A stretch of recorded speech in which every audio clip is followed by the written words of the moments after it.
Joe Burdick, president of BTU, Burdick Technologies Unlimited, a renewable energy company in Lakewood, Colorado since 1996. And what we're doing here is a photovoltaic, which stands photo meaning light, voltaic meaning electricity, so a solar electric installation at the home of Alan Filson in Littleton, Colorado. So I have a bunch of different hats that I wear. And that's aside from my sandwich making hat, because I also make sandwiches. I sell, and that includes doing a site visit and reviewing the site. Then I'm also a scientist and an engineer, so I design the system, so I'm a designer. And then I'm also a project manager, which means I manage the installation. I do approximately 10 installations a year. Yeah, I would say it's grown in the past 25 years. In the early days, we had a rebate, so that helped give some money back to the customer. Eventually, the industry, and especially in Colorado is a very forward-thinking state. I don't think this could apply to any other state except maybe California, maybe Arizona. But Colorado is very forward-thinking, and they passed a law that gave a rebate.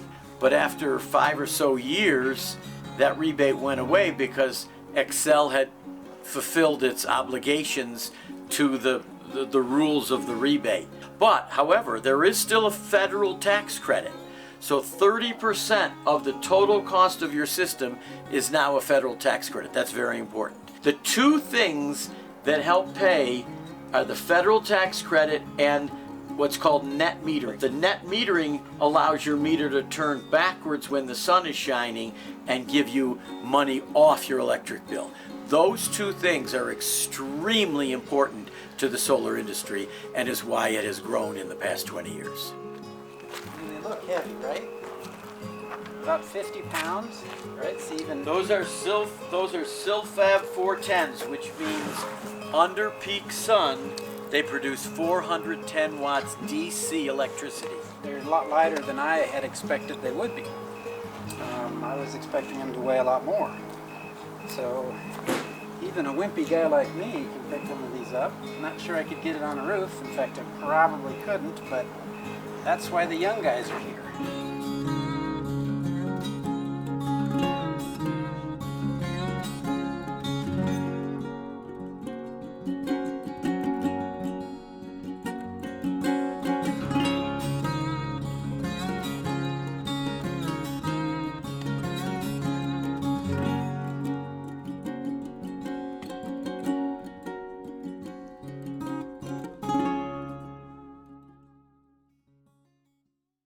We are starting the installation today, but I would like to give you some background. When Alan called me originally in the spring, I come and do what's called a site visit. 3 big things: the area that he's got available to put solar on, his budget to do solar, and his electric bill. He also didn't have a sufficient large enough main electric service panel. He had to have a new one put in. So once I put together all that, then he says yes, and I ask for a down payment. Once the down payment comes, then I put together what's called a permit packet. This is his permit packet. You usually don't have to do this if the system is off-grid, meaning not attached to the utility. This is a grid-tied system, so that means it is attached to the utility, and therefore it needs to get a permit and it needs to get approved. So this is a permit packet, and as you can see, it's got a lot of stuff in it. It's got the location, it's got the array which we're putting in today, so you can see all his different roofs. He's got a south-facing roof, an east-facing, a west, and he's got a vertical wall. There are 2 things that make this job unique. One is the fact that I'm putting modules on a vertical wall. That's very unusual. He wanted that so that in the winter, when these might have been covered with snow, this will be on the vertical south-facing wall and there won't be any snow on them. And the other thing, which you can't see now because we haven't put it in yet, is a battery backup. So it's still grid tied, but it's got a battery backup. So I do all this design, do the specs, do a whole bunch of stuff, and then I do what's called a one-line diagram. This, the inspector needs to see whether did I wire the system the way I've drawn it in this diagram. So this is very important because I give sizes, I give specs, I give all kinds of things. You can see here's the battery. For years, whenever a customer wanted batteries, we did what was called lead acid.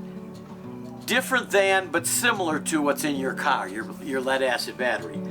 These are no longer lead acid. We have two new technologies, one lithium iron phosphate and one nickel manganese cobalt. What Alan has is nickel manganese cobalt. I think I've mentioned it right here. Yeah, nickel manganese cobalt right there. This is unique. This is the first time I've used an LG, what's called the Home 8 system. It's going to be two boxes. You can see them here. They're going to be mounted right on his back wall. And in one of the boxes are 4 nickel manganese cobalt batteries that is going to back up his system if there ever was a power outage. I have not done one of these LG Home 8s before. You might ask, what does ESS stands for? Energy Storage System. In every system in Colorado, you need a person that has what's called a NABCEP certificate, North American Brotherhood of Certified Energy Practitioners. Then you have to have a master electrician, electrical contractor, pull the permit. So you can see that even though the job, the installation is only 2 days long, the work to go into the job takes several months. Here's some specs on how we're going to mount them. Here's the different arrays. Here's the mounting features. Here's how they're going to be mounted. You can see the drawings. Here are the rails. Once the permit is signed, once the final inspection is completed, then the Excel, the utility, will come put in the new net meter and we'll turn the system on.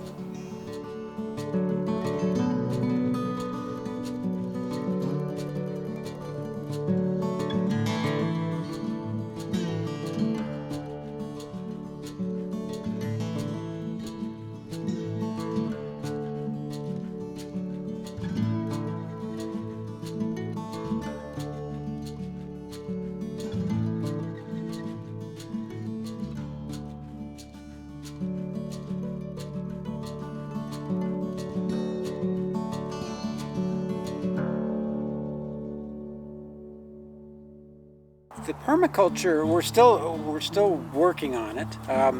Not as avidly, but we did shift focus over onto the PV install, the system that we're installing here today, because a couple stars aligned. It's the Inflation Reduction Act. There's some pretty significant tax benefits for doing it now, as well as wanted to get it done and paid for while I still could. So that's why we were kind of kicked that off and move that in front of more of the permaculture work that we're attempting here.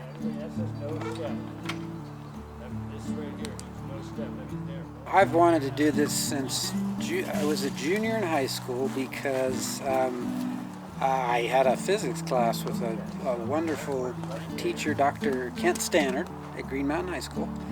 He brought in one of the early very crude small panels that could power a very tiny incandescent light, right? And it was for me kind of magical. You'd put it in the light, it would light up the light, and then you'd take it out and it would go dark, right? And I said, gotta have that, except on a bigger scale. And so I hired Joe because he's more than an expert. He's the guru, and he's got he thought it all through for me. I was able to kind of give him the vision. You know, I provided the vision, and he did all the serious head scratching, number crunching.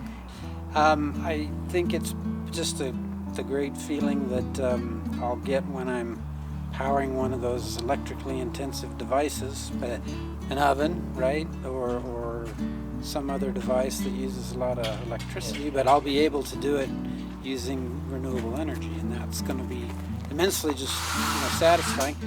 Plus, I'll be able to generate a little bit of a surplus, and I'm not expecting a big kickback from Xcel Energy, but it'll be nice to have them write me checks instead of me writing them checks. I think it'll help drive the lifestyle modifications that I think we all need to make, Yeah.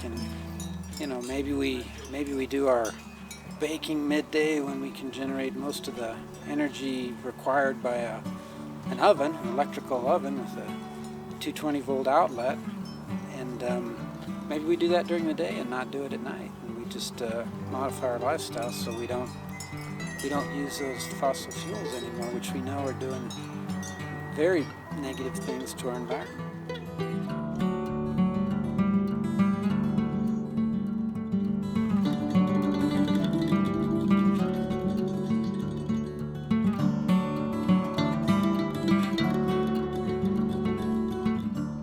The long-term array maintenance, my expectation is virtually nothing.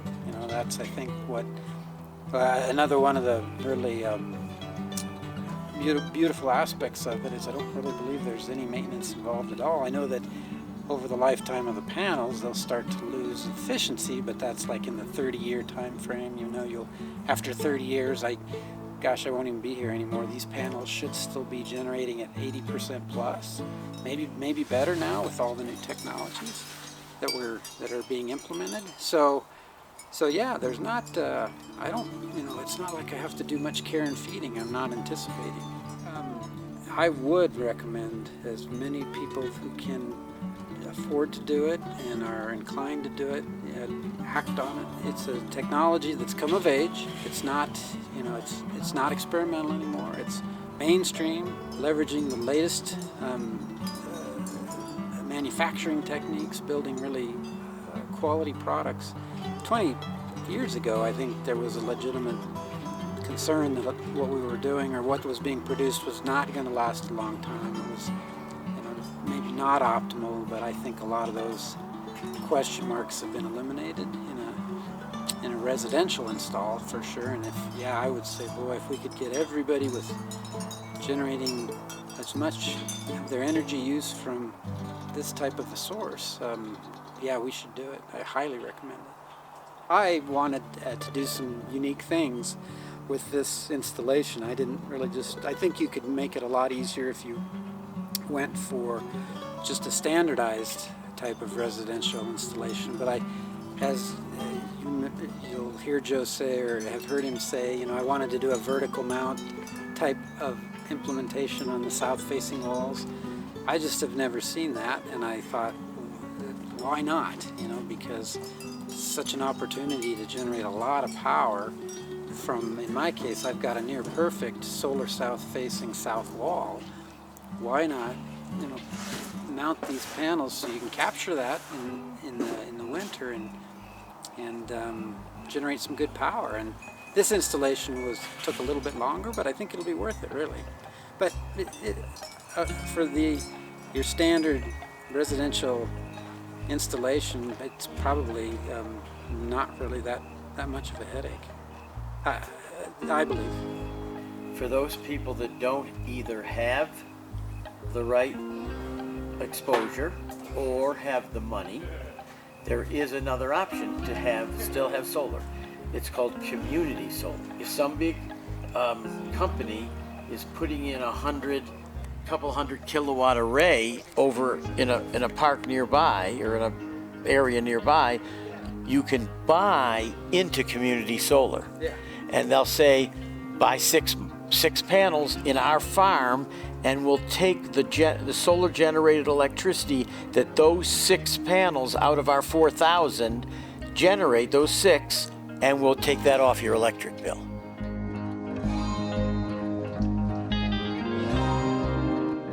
First they have to do the layout, so they have to measure everything and lay it out when they mark it with chalk. We've done that.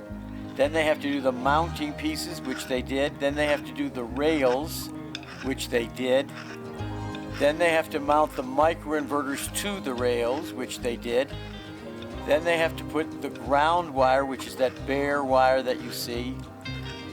And now at the very end, now they put the modules up. So we're in the process of putting those up. So it's a good day. And then next week we're going to mount these boxes on the wall that haven't arrived yet.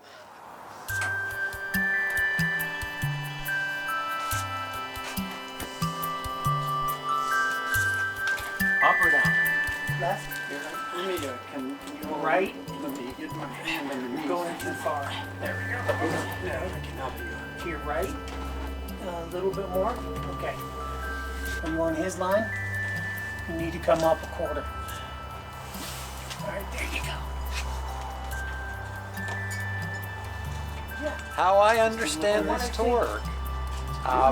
So we make DC on the panels, convert it via the micro converters to AC, run it down here, and then into the That smart one's not the right line. battery box.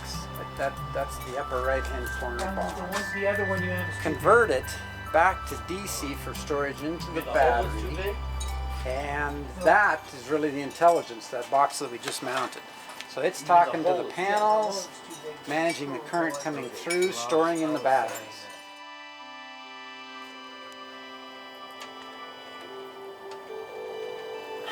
You need a pocket knife? No, just Because I can bring you a pocket knife if you don't have one.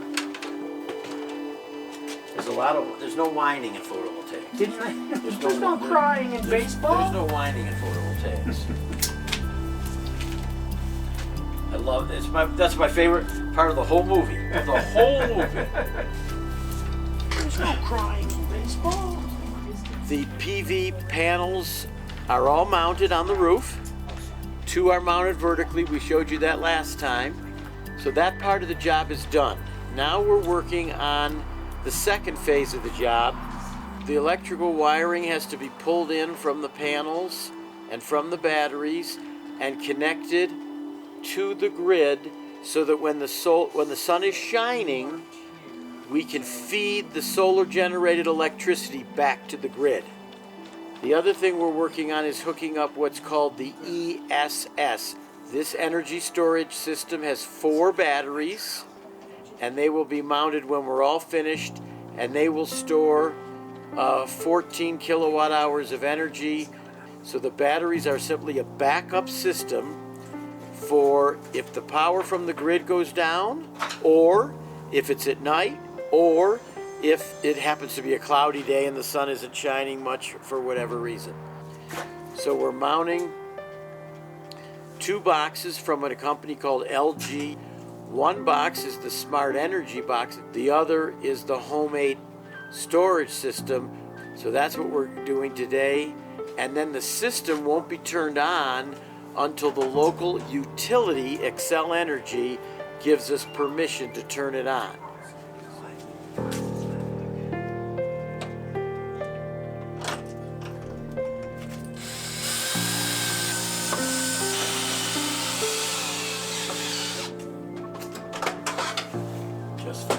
Just for fun, hand me the level. I want to see if the pipe is level, just for fun. Oh my God. Double this man's pay immediately. We're making progress. Yeah. And it's not even November yet. Oh yes it is. What a fun adventure. I've learned so much. Joe's been kind enough to help educate me along the way, and really enjoyed this project. I mean, I really had a lot of fun working with him and others and talking through the ideas, and it was just a great experience all around for me. So I had a great time.